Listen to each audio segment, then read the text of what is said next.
El 2015 ofrece varios retos a gobierno y oposición.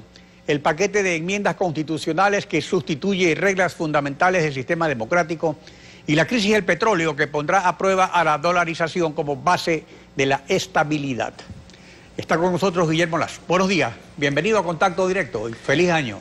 Muy buenos días, Alfredo. Feliz año para usted, para todos los integrantes de Ecuavisa. Un feliz año para quienes nos oyen, nos escuchan a través de los televisores. Un feliz año para todos los ecuatorianos. Un año de reencuentro, de solidaridad, de esperanza y bueno, de buen talante para enfrentar un año que se pinta difícil. En efecto, se produjo lo que estaba previsto. Y a veces por la vanidad de decir, pues yo lo dije primero, se da la impresión de que con la caída del precio del petróleo le irá mal solamente al gobierno, pero le irá mal realmente al país. Aunque se da la idea también que le irá mal pese a la dolarización, cuando esto no sería así, porque esta es la pregunta. O sea, siendo el dólar una moneda fuerte que en 15 años de dolarización por primera vez se revaloriza, ¿no ofrece más bien oportunidades que no las tienen países petroleros con moneda propia como Rusia y Venezuela, por ejemplo? Mira, Alfredo, muchas veces de manera voluntaria el hombre no hace lo que le conviene hacer en la vida. Muchas veces son las circunstancias del entorno las que obligan a una persona a hacer lo que debió hacer antes en un entorno adecuado. Yo creo que esta es la situación del Ecuador. 8 años de una gran bonanza petrolera donde se perdió la oportunidad de sembrar el petróleo creando una estructura productiva más fuerte y más potente que sustituya al petróleo como el principal ingreso de la economía ecuatoriana. Pero debemos aprovechar esta oportunidad para hacer lo que no se hizo antes. Por ejemplo, hay que gastar menos. En un momento duro y difícil, cuando el país está perdiendo de manera directa cerca de 4.000 millones de ingresos petroleros al año y de manera indirecta cerca de 1.000 adicionales, porque la crisis rusa y la crisis que están viviendo algunos países por la caída del precio del petróleo es pérdida de mercado para productos ecuatorianos como el banano, como las flores y productos del mar.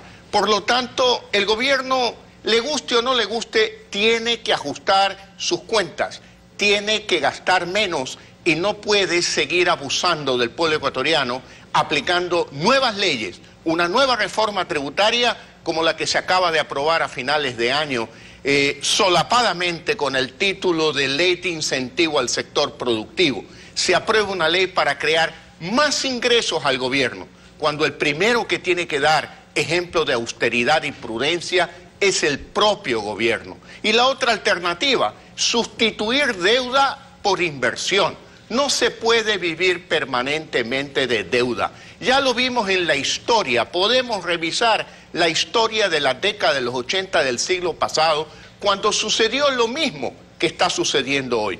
Cae el precio del petróleo y también se complica el acceso al financiamiento público por parte del gobierno. Por lo tanto, hay que sustituir deuda por inversión, promover inversión privada, local e internacional, y de esa manera sustituir las divisas que se han perdido por la caída del precio del petróleo.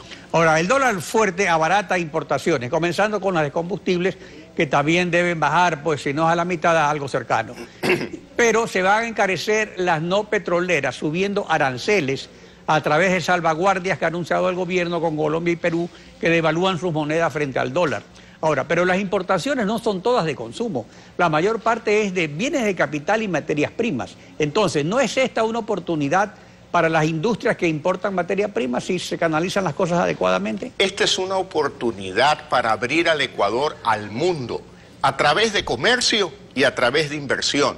Fíjese cómo países como Perú se dan el lujo de finales de año aprobar reformas tributarias que ahorraron 1.600 millones de dólares a las empresas y a las personas.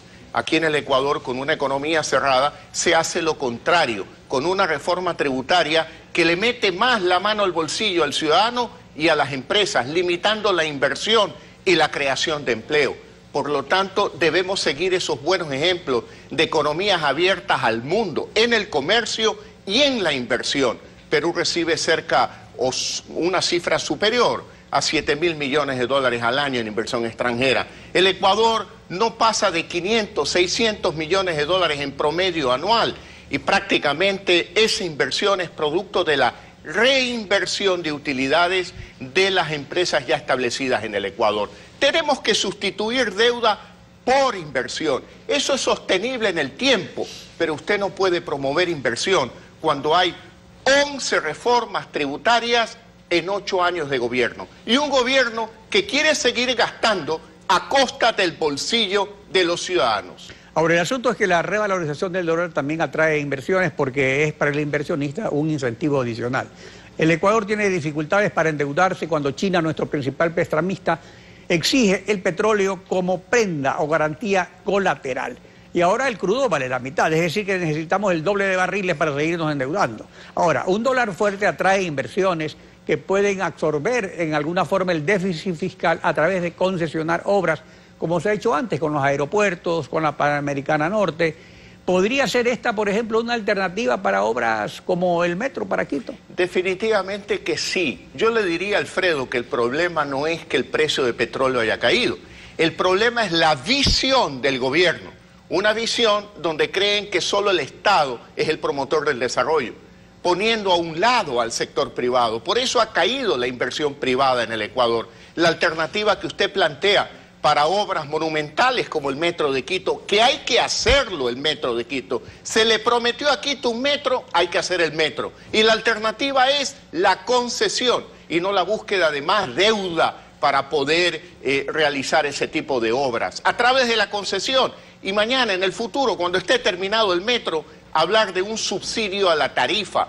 De esa forma, sin deuda, se pueden hacer obras. Pero para que aquello suceda, hay que cambiar la visión de aquellos que nos gobiernan. Y si no se cambia la visión, hay que cambiar a los gobernantes democráticamente en el 2017. Por eso vamos a insistir en la alternancia en el poder como un valor democrático, porque no tiene fecha de caducidad los principios y valores democráticos.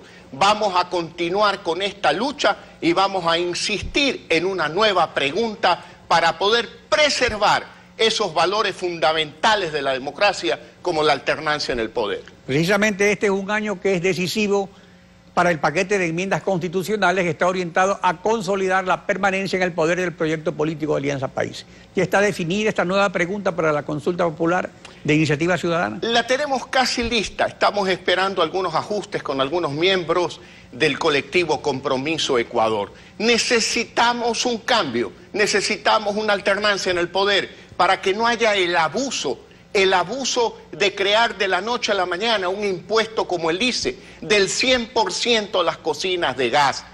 Ese es un artículo inconstitucional en la última ley, porque de acuerdo con la Constitución, esa facultad de crear impuestos es una iniciativa exclusiva del presidente de la República y en este caso ha sido una iniciativa de última hora de una asambleísta, constituyendo ese hecho en un hecho inconstitucional. Por lo tanto, el bloque de Creo presentará una demanda de inconstitucionalidad sobre aquel artículo de la mal llamada ley de incentivos al sector productivo, que debió llamarse 11ª reforma tributaria de la Revolución Ciudadana.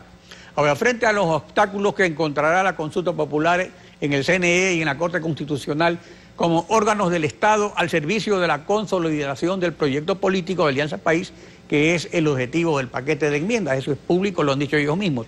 ¿Cuáles son las alternativas que se tiene en mente frente a la situación que se vivirá en los próximos meses dentro de este terreno? El derecho a la protesta, el derecho a mantener la posición de un amplio sector de ecuatorianos, más del 74% de ecuatorianos que dicen, yo quiero ser consultado. Debemos mantener ese derecho, debemos mantener vivo el interés de ese 74% de ecuatorianos para que se respete la democracia en el Ecuador.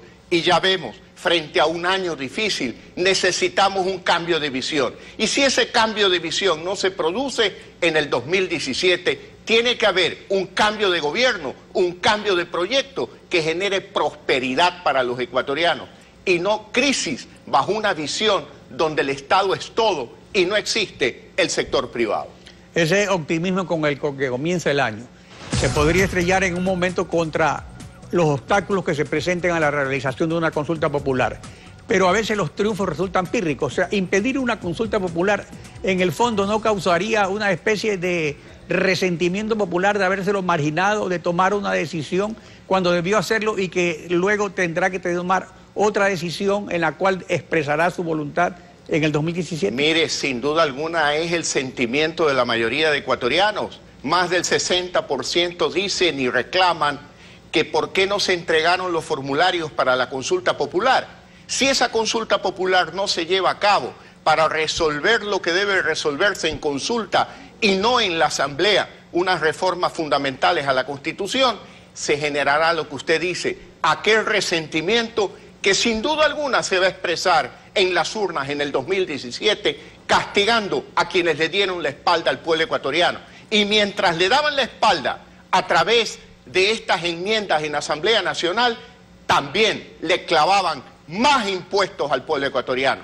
El paquetazo de las cocinas de inducción, que implica nueva instalación eléctrica en la familia ecuatoriana, el costo de la compra de la cocina, el costo de nuevas joyas, nuevos sartenes y por último un atentado a la libertad, poniendo un impuesto del 100% del ICE a las cocinas de gas y de esta manera violando la libertad de una ama de casa que si quiere seguir cocinando con la cocina de gas, pues que lo haga. Y lo han hecho de una manera, además, inconstitucional. Guillermo Lazo, gracias por acompañarnos hoy en Contacto Directo. Gracias, Alfredo, muy amable.